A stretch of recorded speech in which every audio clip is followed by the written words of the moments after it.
Me llamo Lucía García Moreno y tengo 29 años. Mis padres me dijeron que tenía una semana para irme de la casa que yo misma había comprado, porque mi hermano la necesitaba más después de que su matrimonio se viniera abajo. Esperaban que entregara las llaves sin más. En lugar de eso, vendí la casa.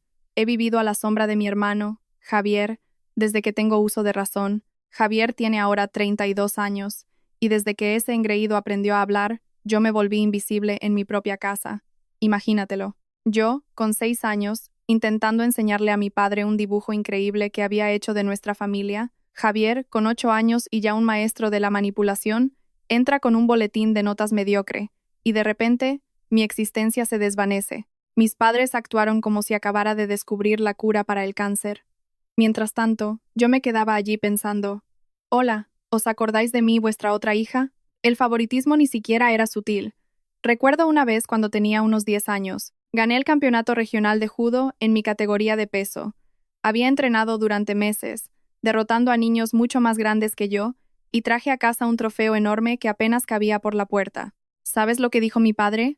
Buen trabajo, pero que no se te suba a la cabeza. Eso fue todo. Pero cuando Javier entró en el equipo de baloncesto del instituto en cuarto de la ESO, algo que consiguió casi la mitad del curso, le organizaron una fiesta en un buen asador, como si acabara de ganar una medalla olímpica. Lo peor era que Javier se dio cuenta muy pronto de que podía hacer lo que quisiera sin consecuencias. Ya en la secundaria, jugaba con mis padres como un maestro del ajedrez. Rompía cosas y me echaba la culpa, y ellos siempre le creían. Una vez me castigaron una semana sin salir porque él borró accidentalmente una presentación de trabajo de mi padre del ordenador. Javier se quedó sentado con una sonrisa maliciosa, pero de alguna manera fue culpa mía por no haber hecho una copia de seguridad de los archivos. A medida que nos hacíamos mayores, la cosa empeoró. Javier se convirtió en el clásico hijo predilecto, incapaz de hacer nada mal. El atleta estrella, popular, increíblemente encantador cuando quería. El problema es que el éxito lo convirtió en un cretino arrogante que pensaba que el mundo se lo debía todo, y mis padres se lo creían. Cada novia era la definitiva, cada oportunidad de trabajo era increíble, cada decisión estúpida era simplemente Javier encontrándose a sí mismo. Mientras tanto, yo trabajaba en la construcción durante los veranos para ahorrar para la universidad, mientras Javier se gastaba el dinero en viajes de vacaciones que mis padres no podían permitirse. El punto de inflexión llegó cuando cumplí 17 años. Me acababan de aceptar en la universidad pública, con una media beca, y no podía estar más orgullosa. ¿Sabes cuál fue mi regalo de graduación? Una tarjeta de gasolina de 20 euros y un sermón sobre lo cara que era la universidad, así que más me valía aprovecharla. ¿Y Javier? 2 años antes, cuando terminó el bachillerato, le compraron un coche entero para un chico que no había trabajado ni un solo día en su vida. Así que hice lo que cualquier chica con un mínimo de amor propio haría. Me dije a mí misma que esta gente nunca me valoraría, y empecé a planear mi huida. Javier, mientras tanto, siguió disfrutando de su popularidad. Entró en una universidad bastante decente con el dinero de mis padres, se pasó la carrera de comunicación de fiesta en fiesta, y de alguna manera, consiguió un buen trabajo en ventas nada más graduarse. Las cosas simplemente le llegaban, mientras yo luchaba por cada céntimo. Irme de casa a los 18 con 400 euros en el banco, y una maleta no era exactamente el sueño español, pero era libertad.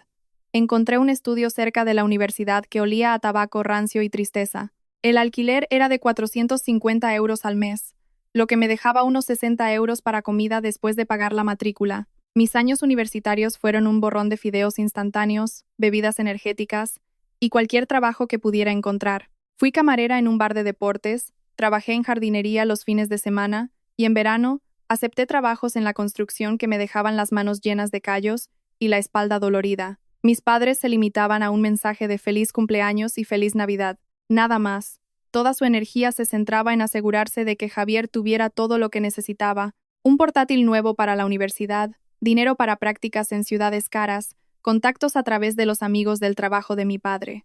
Le pusieron la alfombra roja. El trabajo en la construcción fue una bendición disfrazada. A esa gente no le importan tus sentimientos ni tus dramas familiares. O te presentas, trabajas, cobras o te largas. Aprendí a callarme, a trabajar más duro que nadie. Y, lo más importante, aprendí que el dinero tiene poder y vuela.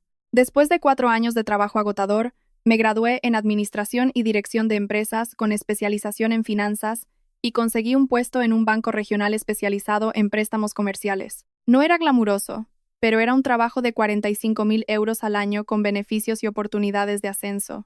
Más importante aún, me enseñó cómo funciona realmente el dinero, cómo invertir, cómo funciona el crédito y cómo detectar un fraude financiero a 1 kilómetro de distancia. Javier, mientras tanto, vivía a lo grande con su trabajo de ventas, ganando un buen dinero, pero gastándose hasta el último céntimo en un estilo de vida que no podía permitirse. Un piso bonito, un coche nuevo cada pocos años, ropa cara, publicando constantemente historias de restaurantes de lujo y escapadas de fin de semana, ganaba 70.000 euros, pero vivía como si ganara 200.000.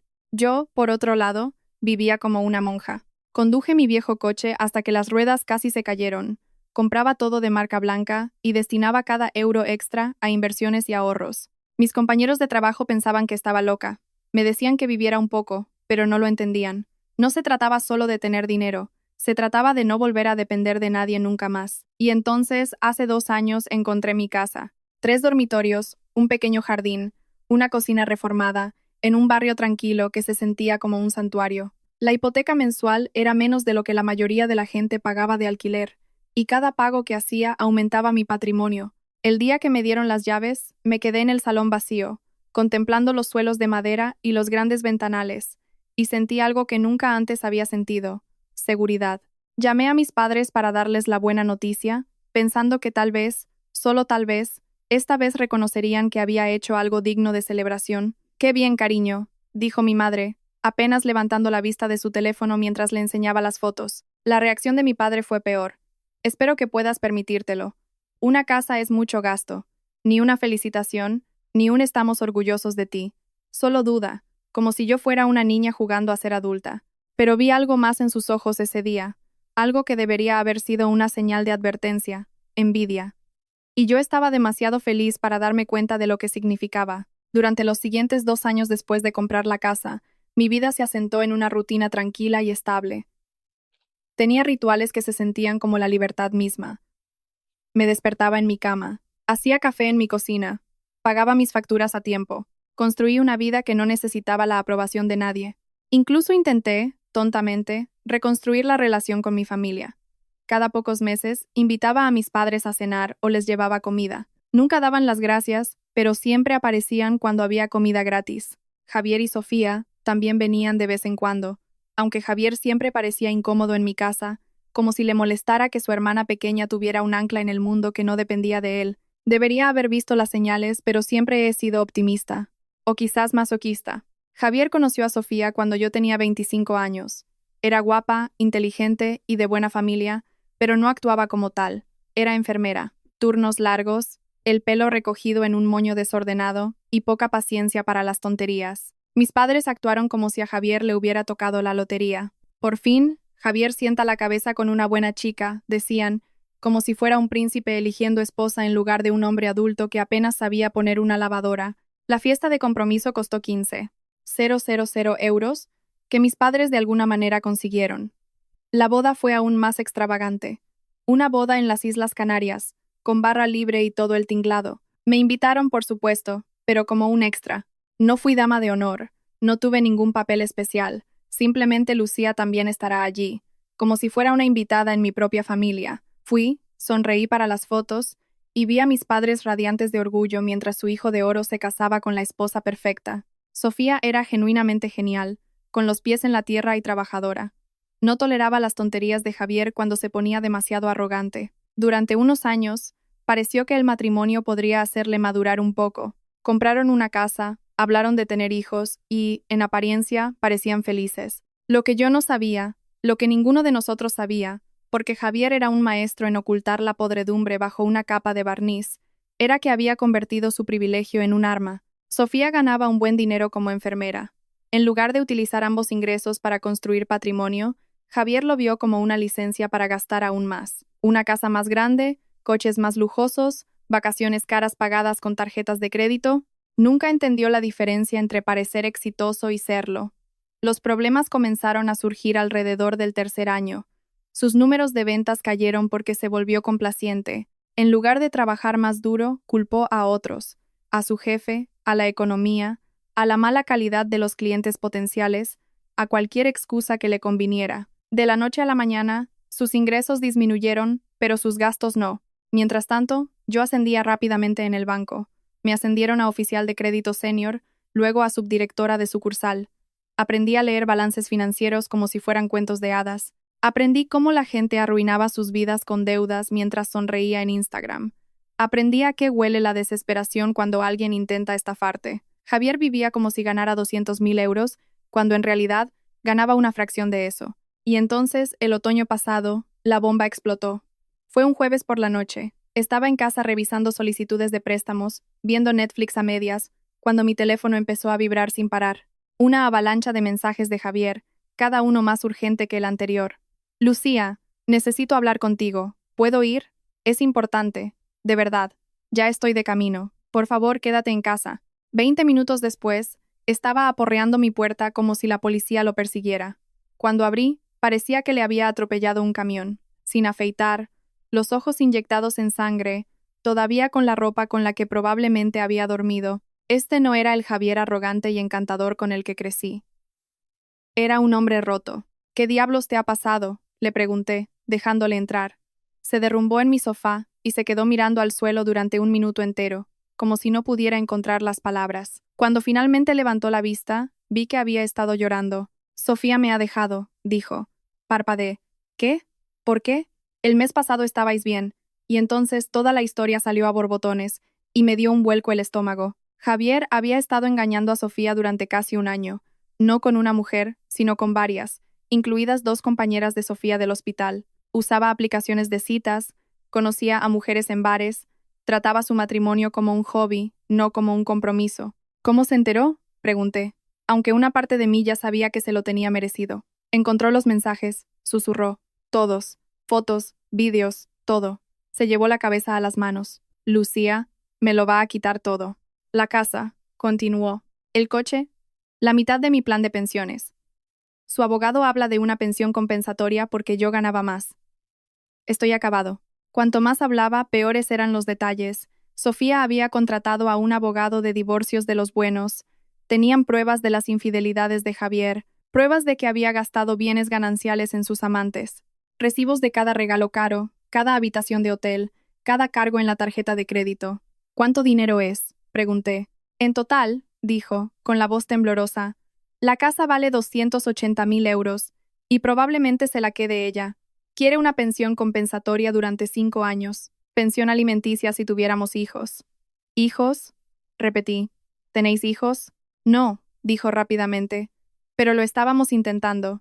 Su abogado argumenta que dañé su potencial de ingresos futuros al romper el matrimonio justo cuando estaba lista para formar una familia. El sistema legal estaba a punto de aniquilar financieramente a mi hermano, y sinceramente, se merecía cada céntimo. Pero este era Javier, el niño de oro que nunca había enfrentado una consecuencia real en su vida. En lugar de asumir la responsabilidad, inmediatamente empezó a buscar a alguien que solucionara sus problemas. Necesito ayuda, dijo. Y vi venir lo siguiente antes de que lo dijera. No puedo permitirme un buen abogado para luchar contra esto, continuó. Lo voy a perder todo. Tal vez deberías haber pensado en eso antes de empezar a engañarla, dije, mi paciencia agotándose. Venga ya, espetó, su voz llena de una ofensa fingida, como si yo lo hubiera traicionado al decir la verdad. No seas así, cometí un error. ¿Un error?, repetí, y sentí un sabor amargo en la boca. Un año de engaños es un error. Sofía está siendo vengativa, insistió. Está tratando de arruinarme la vida. Y entonces soltó la verdadera bomba. Necesito dinero para un abogado. Mucho dinero. 30, quizás 40.000 euros para luchar contra esto como es debido. Me le quedé mirando. ¿Hablas en serio? Eres mi hermana, dijo, como si esa palabra fuera un arma. Eres la única a la que puedo pedírselo. Papá y mamá no tienen ese tipo de dinero. Se inclinó hacia adelante, con una mirada calculadora y afilada. Tú tienes la casa, el trabajo, los ahorros. Podrías pedir una segunda hipoteca o liquidar tus inversiones. El descaro era asombroso. Había incendiado su propio matrimonio, y ahora quería que yo hipotecara mi seguridad para poder pagar a un abogado que hiciera la vida de su exesposa aún más miserable. Absolutamente no, dije.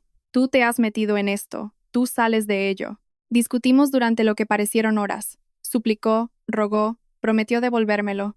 Juró que todo era un malentendido, como si la palabra no pudiera borrar fotos y vídeos. Yo seguí señalando que era un hombre adulto, que había tomado decisiones de adulto, y necesitaba enfrentar consecuencias de adulto.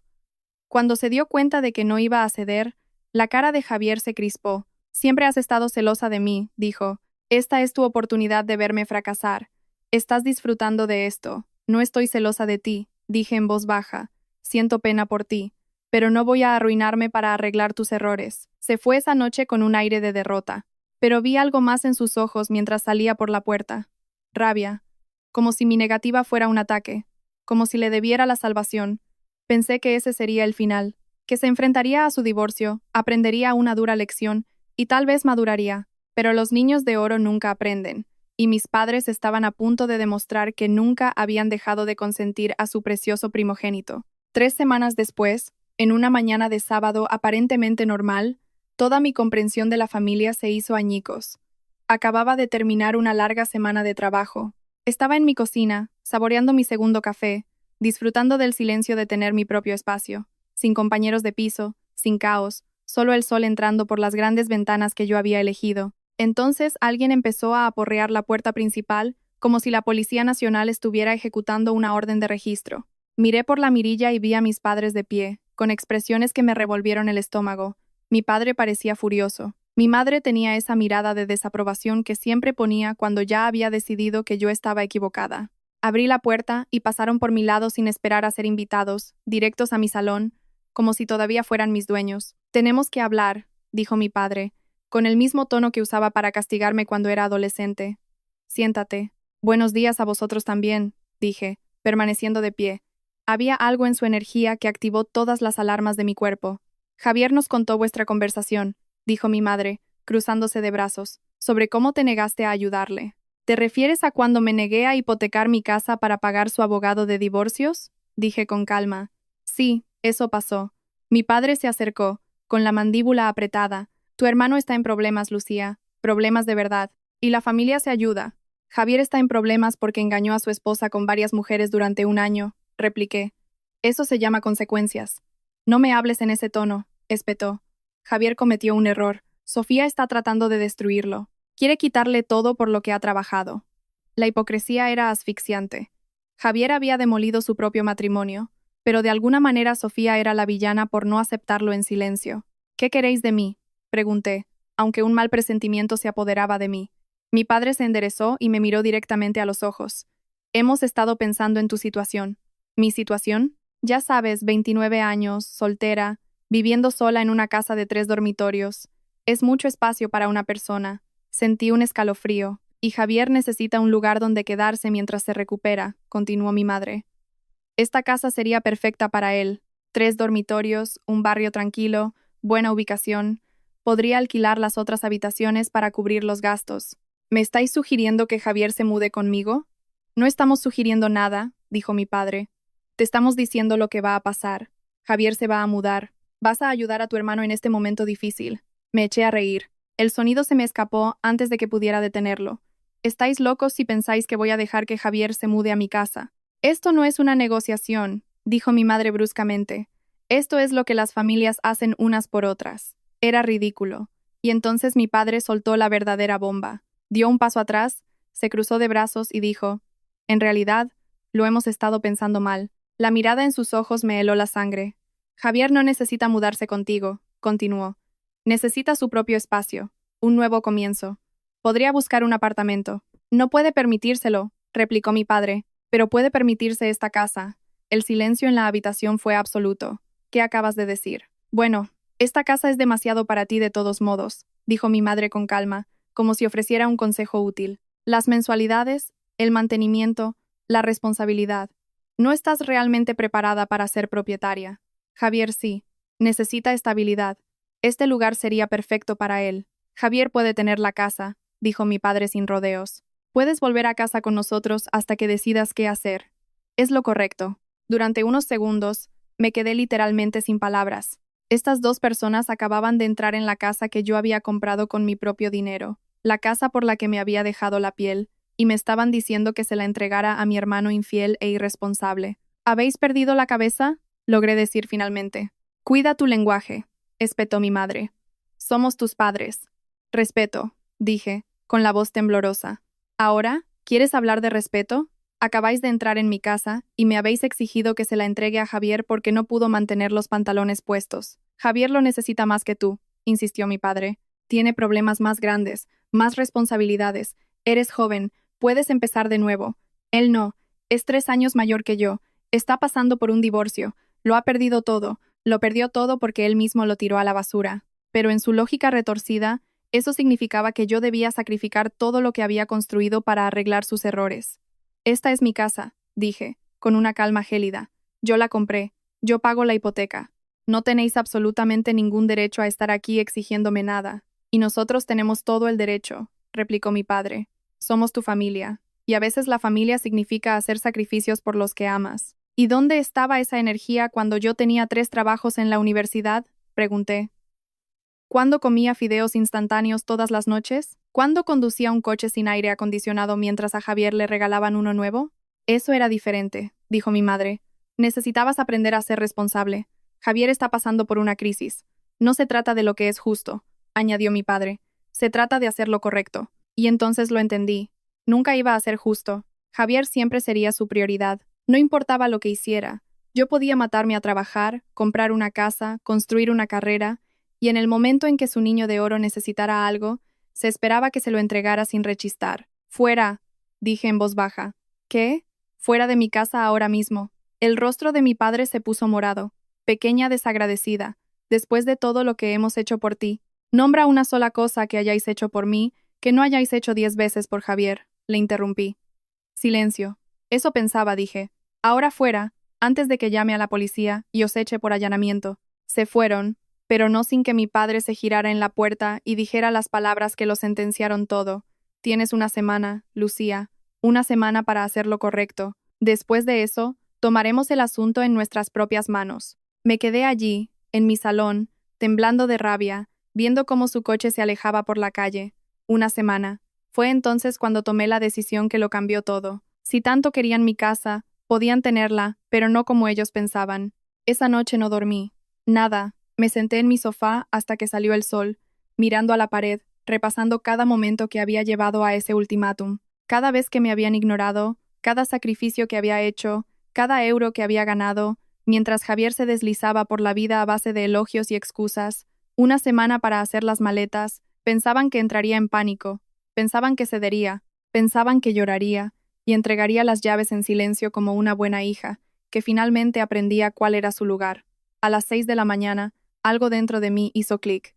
No era ira, era estrategia. Si querían la casa, podían tenerla. Simplemente no de mí. A las 6:15 de la mañana, estaba llamando a una agente inmobiliaria que se especializaba en ventas rápidas. Se llamaba Rebeca. Tenía una voz aguda y directa. Le dije que necesitaba vender de inmediato. ¿Cómo de inmediato?, preguntó. Si puedo cerrar el trato para el viernes, sería ideal. Hizo una pausa. Es un plazo muy ajustado, pero no imposible. Tendrás que ponerle un precio para vender. Ponle un precio para vender, dije. La velocidad es más importante que exprimir hasta el último céntimo. Mientras Rebeca organizaba las fotos y las visitas, pasé a la fase 2. Llamé a un servicio de alquiler de apartamentos. Encontré un apartamento de un dormitorio en el centro de la ciudad, cerca de mi trabajo. No era grande, no era una casa, pero era mío y estaba disponible de inmediato. Para el miércoles había firmado el contrato de alquiler. Primer mes, último mes, fianza, todo en efectivo. Alquilé un trastero y empecé a empaquetar mis cosas como una mujer huyendo de un edificio en llamas. Todo lo que importaba en mi vida fue a cajas o al trastero. La casa tenía que estar presentable para las visitas, pero más importante, tenía que estar vacía antes de que mi familia descubriera lo que estaba pasando. El jueves por la tarde, Rebeca llamó. Tenemos varias ofertas, dijo. 3 en efectivo, todas por encima del precio de venta. ¿Quién puede cerrar más rápido? Bueno, hay una pareja joven, médicos que se mudan desde otra comunidad. Ofrecen 15,000 euros por encima del precio y renuncian a la inspección. Pueden cerrar el viernes. Hecho. El viernes por la mañana, me reuní con David y Marta en la notaría. Estaban emocionados, nerviosos y agradecidos. Marta me dijo que llevaban meses buscando y que todas las casas decentes se vendían al instante. Este lugar es perfecto, dijo. Me alegré de verdad por ellos. Parecían el tipo de personas que apreciarían la casa como yo lo había hecho. y saber que iría a parar a alguien que se la merecía, y no a mi hermano egoísta, hizo que todo valiera la pena. Para el viernes por la tarde, los papeles estaban firmados, el dinero transferido, y la casa ya no era mía. Pasé el viernes por la noche en mi nuevo apartamento, sentada en el sofá con la aplicación de la cámara de seguridad abierta, esperando. El sábado a las 9:23 de la mañana, mi teléfono vibró con una alerta de movimiento. Era la hora del espectáculo. A través de la cámara, vi a mis padres llegar a lo que había sido mi entrada, como si vinieran a reclamar un premio. El todoterreno de mi padre arrastraba un remolque de mudanzas. Mi madre estaba en el asiento del copiloto con la misma expresión de suficiencia que había visto toda mi vida. Javier le seguía en su viejo BMW, con el asiento trasero lleno de cajas y muebles atados al techo. Venían preparados para una toma de posesión en toda regla. Javier se acercó a la puerta principal y buscó en sus bolsillos una llave que no existía. Probó el pomo, llamó, luego esperó. Mi padre se acercó y empezó a aporrear la puerta. «Lucía», gritó, «abre la puerta. Hemos venido a ayudar a Javier a mudarse». Mi teléfono empezó a sonar sin parar. Lo silencié y vi cómo subía el contador. 57 llamadas perdidas en 15 minutos. Entonces Javier, cuya paciencia nunca ha sido su fuerte, decidió tomar la iniciativa. Lo vi caminar hacia el patio trasero, desaparecer por un momento y luego regresar con un adoquín del jardín. Mi padre le gritó algo, probablemente animándole. Javier lanzó el adoquín contra la ventana del salón. El cristal se hizo añicos. Los tres entraron por el hueco. Durante 10 largos minutos, las cámaras solo mostraron un porche vacío y una ventana rota. Solo podía imaginar lo que estaban encontrando dentro. Los muebles de David y Marta, sus fotos familiares, sus objetos personales. Nada mío. Y ciertamente nada de Javier. Entonces Javier salió disparado por la puerta principal, como si su vida dependiera de ello, llevando una caja y tirando sus contenidos al césped. Mi madre gesticulaba salvajemente, mi padre parecía aturdido, como si el mundo se hubiera puesto del revés. Y entonces llegaron David y Marta. Salieron de su coche y se quedaron helados al ver a 3 extraños tirando sus pertenencias por el jardín. «¡Ladrones!», gritó Marta. «David, nos están robando en casa». David se dirigió directamente hacia Javier. «¿Qué coño estáis haciendo con nuestras cosas?» «Esta es la casa de mi hermana», gritó Javier. «No sé quiénes sois, pero tenéis que largaros». «Compramos esta casa ayer», espetó David. «Tenemos la escritura». Marta corrió a su coche y volvió con una carpeta, mostrando la escritura de propiedad y los documentos de cierre ante la cara de mi padre. Vi cómo su rostro palidecía. Su gran plan para apoderarse de mi casa acababa de implosionar de la manera más pública posible. Las sirenas de la policía empezaron a oírse a lo lejos. Los vecinos se estaban reuniendo. Fue entonces cuando decidí hacer una aparición personal. Cuando llegué, 2 coches de policía ya estaban aparcados delante de la casa. Javier estaba gritando. Mis padres parecían como si su mundo se hubiera derrumbado. Javier se abalanzó sobre mí en cuanto vio mi coche. «¡Monstruo! ¿Qué has hecho?». Los agentes lo agarraron antes de que pudiera acercarse. Caminé tranquilamente hacia el oficial al mando. «Agentes», dije con calma. «Esta era mi casa hasta ayer. La compré. Se la vendí legalmente a esta pareja. Mi familia me dio un ultimátum para que se la entregara a mi hermano. Rompieron la ventana y entraron sin permiso. Entregué copias de los documentos que había preparado. David y Marta lo confirmaron todo». El sargento miró a Javier, que seguía forcejeando, y negó con la cabeza. «Señor, está arrestado por allanamiento de morada, robo y vandalismo». Sentí que algo se asentaba dentro de mí. No era victoria, no era venganza, era libertad. Y mientras esposaban a Javier, me di cuenta de otra cosa. Por primera vez en mi vida, yo no era la que tenía que limpiar su desastre. Javier gritó durante todo el camino hasta el coche patrulla. «¡Me habéis arruinado la vida!», gritaba. «Podrías haberme ayudado». «Eres mi hermana». Los agentes apretaron más las esposas cuando intentó girarse hacia mí. Me mantuve firme, tranquila, serena, acabada. «Tú te arruinaste la vida solo», dije, lo suficientemente alto para que él y medio barrio lo oyeran, y ser tu hermana no significa que tenga que sacrificar la mía para arreglarlo.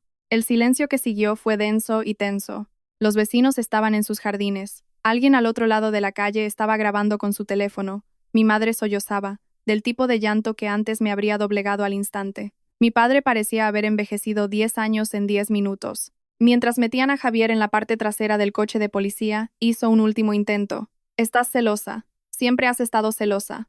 Casi me reí, no porque fuera gracioso, sino porque era patético. Durante 29 años me dijeron que no era suficiente. Ahora que tenía algo sólido, algo que él quería, de repente era yo la celosa. La policía se fue, con mi hermano en el asiento trasero. David y Marta estaban en su jardín, conmocionados pero enteros. Tenemos que hacer un inventario de los daños, dijo Marta. La ventana, los muebles. Sí, dije sin dudarlo. Testificaré sobre todo. Mi padre intentó acercarse a mí. Lucía, podemos arreglar esto, no sabíamos. ¿Que no sabíais que vendería la casa? Le interrumpí. ¿Que no sabíais que hablaba en serio? Nos has avergonzado, susurró mi madre. Vosotros intentasteis robarme, repliqué con calma. Hay una diferencia. No tuvieron respuesta para eso. Al final, Javier cumplió 6 meses en la cárcel del condado por allanamiento, vandalismo e intento de robo. Resulta que romper la ventana de alguien y tirar sus cosas al césped tiene consecuencias. También tuvo que pagar la restitución a David y Marta, y hacer servicios comunitarios al salir. Su divorcio fue tan brutal como se esperaba. Sin dinero para un buen abogado, fue completamente superado. Sofía se quedó con la casa, la mayoría de los bienes y 5 años de pensión compensatoria. Se merecía cada céntimo. Javier ahora vive en un pequeño estudio en las afueras de la ciudad. Trabaja en un centro de llamadas. Conduce un coche con más de 300.000 kilómetros. El niño de oro por fin se topó con la gravedad. Mis padres intentaron hacer las paces exactamente una vez. 3 semanas después del arresto de Javier, mi madre me dejó un mensaje de voz. Lloraba pidiendo perdón, hablando de la familia y de sanar. Y luego me preguntó si consideraría retirar los cargos y ayudar con los gastos legales de Javier. Escuché el mensaje entero de 5 minutos. Luego me reí, no a carcajadas, solo una risa corta y cansada por lo predecible que era todo. Bloqueé sus números permanentemente. David y Marta me enviaron una tarjeta de agradecimiento después de que todo se calmara. Les encantaba el barrio. Sus hijos habían empezado en el colegio de primaria cercano, incluso plantaron un huerto donde solía estar mi hoguera. Saber que mi casa había ido a una familia que la merecía, y no a un hombre que se creía con derecho a ella, hizo que todo valiera la pena. El dinero de la venta de la casa me cambió la vida. Después de pagar mi coche y liquidar mis préstamos estudiantiles, maximicé mis contribuciones a mi plan de pensiones. Creé un fondo de emergencia lo suficientemente grande como para cubrir 2 años de gastos sin ingresos. Por primera vez, no vivía con miedo al desastre. Estaba preparada para él. Ahora vivo en mi apartamento del centro. Es más pequeño que la casa, pero se siente más ligero, más limpio, más mío. Puedo ir andando al trabajo. Puedo sentarme junto a mi ventana con mi café, y el silencio ya no se siente amenazante. Estoy saliendo con un hombre llamado Marcos. Conoce toda la historia, cada detalle feo. No intenta arreglarme ni salvarme. Simplemente se queda a mi lado. Respeta lo que he construido. No espera que se lo entregue a nadie. Algunos dirían que fui demasiado lejos. Que la familia merece una segunda oportunidad. Que la sangre es más espesa que la escritura de una propiedad. A esa gente le diría, claramente, nunca habéis sido el chivo expiatorio de vuestra familia.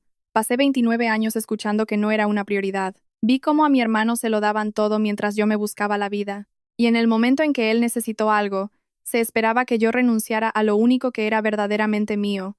Cortar con ellos no fue fácil, no fue limpio, no fue indoloro, pero fue liberador. Por primera vez desde que era niña, no me preocupa lo que mi familia piense de mí. No me hago más pequeña para complacer a los demás. No me disculpo por mi éxito. A veces, la libertad no es una gran casa en un barrio tranquilo. A veces, se parece a un apartamento de un dormitorio en el centro de la ciudad, una cuenta bancaria sin ataduras secretas, y la paz de saber que nadie puede entrar en tu vida y reclamarla como si fuera suya. Yo no arruiné la vida de Javier, él lo hizo. Lo único que yo hice fue dejar de permitir que mi vida fuera el daño colateral.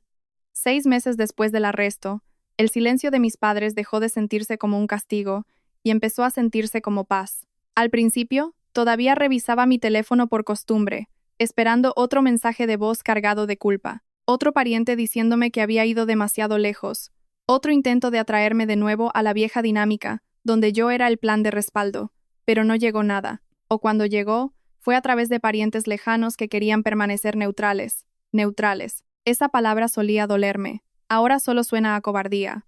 Javier cumplió su condena. La cárcel del condado le quitó el brillo al niño de oro más rápido que cualquier otra cosa. Cuando salió, intentó enviarme un mensaje a través de un amigo en común. Hablaba de empezar de nuevo y de que la familia es para siempre. No respondí. No porque lo odie, sino porque finalmente entendí algo. El perdón y el acceso no son lo mismo. Su divorcio se finalizó poco después. Sofía no solo ganó, reconstruyó su vida. He oído rumores de que le va de maravilla. Casa nueva, una carrera más sólida, sin el drama asociado a su nombre. No sé si alguna vez piensa en mí, pero espero que sepa que cuando me negué a financiar la batalla legal de Javier contra ella, fue la primera vez en mi vida que elegí lo correcto por encima de lo esperado. Mis padres ahora son más silenciosos. Mi padre intentó salvar las apariencias en público, diciéndole a la gente que yo había reaccionado de forma exagerada. Pero una vez que los documentos legales circularon, una vez que los vecinos hablaron, una vez que mi tía Rosa intervino y sacó la verdad a la luz, la narrativa se desmoronó. Sí, mi tía Rosa condujo 6 horas la semana después del arresto de Javier, se presentó en casa de mis padres y exigió que le dijeran exactamente lo que habían intentado hacer. No levantó la voz, no lo necesitó, simplemente se sentó en la mesa de su cocina y esperó hasta que el silencio se volvió insoportable. Y cuando mi padre finalmente admitió que habían intentado obligarme a darle la casa a Javier, ella le miró y dijo, al final, perdiste al hijo equivocado. Esas palabras me llegaron a través de 3 parientes diferentes antes de que me las dijeran directamente, y se quedaron conmigo. El final definitivo no fue dramático, no hubo un gran discurso, ni una confrontación final. Fueron pequeñas decisiones deliberadas. Bloquear números, ignorar provocaciones, no responder cuando la culpa intentaba colarse, elegir la paz por encima de tener razón. Alguien me preguntó si me arrepentía de haber vendido la casa. Ni una sola vez. La casa nunca fue el objetivo principal. El objetivo era que era mía. Me la había ganado. Y me negué a que se usara como un fondo de rescate para alguien que nunca se había presentado por mí. El dinero de la venta hizo más que engrosar mi cuenta bancaria. Cambió mi sensación de seguridad. Invertí agresivamente, pagué todas mis deudas, construí capas de protección para mi futuro. Por primera vez, no estaba reaccionando a las crisis. Estaba construyendo algo con intención. Marcos se mudó conmigo hace 3 meses, lenta y cuidadosamente. No nos apresuramos. No entró para reorganizar mi vida o afirmar su control sobre el espacio. Me preguntó dónde quería que pusiera sus cosas. ¿Escuchó? Cuando le conté mi infancia, el trofeo de judo que no significó nada y el regalo de graduación que se sintió como una bofetada, no lo minimizó. No dijo, bueno, hicieron lo que pudieron. Dijo, te merecías algo mejor.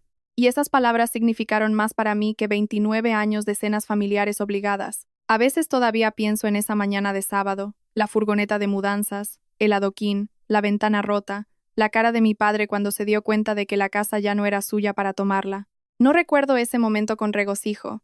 Lo recuerdo con claridad.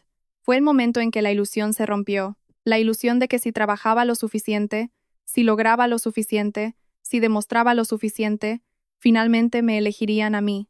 No lo hicieron. Y está bien, porque yo me elegí a mí misma. La semana pasada, pasé por un cartel de Se vende en mi antiguo barrio. No sentí nostalgia, no sentí pérdida, sentí distancia, crecimiento. No sé qué le depara el futuro a Javier. No sé si mis padres admitirán alguna vez por completo lo que hicieron. No sé si algún día habrá un encuentro silencioso para tomar un café en un lugar neutral, donde se intercambien disculpas cautelosas. Lo que sí sé es esto, ya no soy el chivo expiatorio, no soy el plan de respaldo, no soy la hija de repuesto nacida para arreglar los errores de otra persona. Soy una mujer que construyó algo de la nada, que lo vendió en lugar de cederlo, que vio cómo se desarrollaban las consecuencias sin pestañear, y la vida que finalmente logré conservar es tranquila, es honesta, es ganada, y es mía.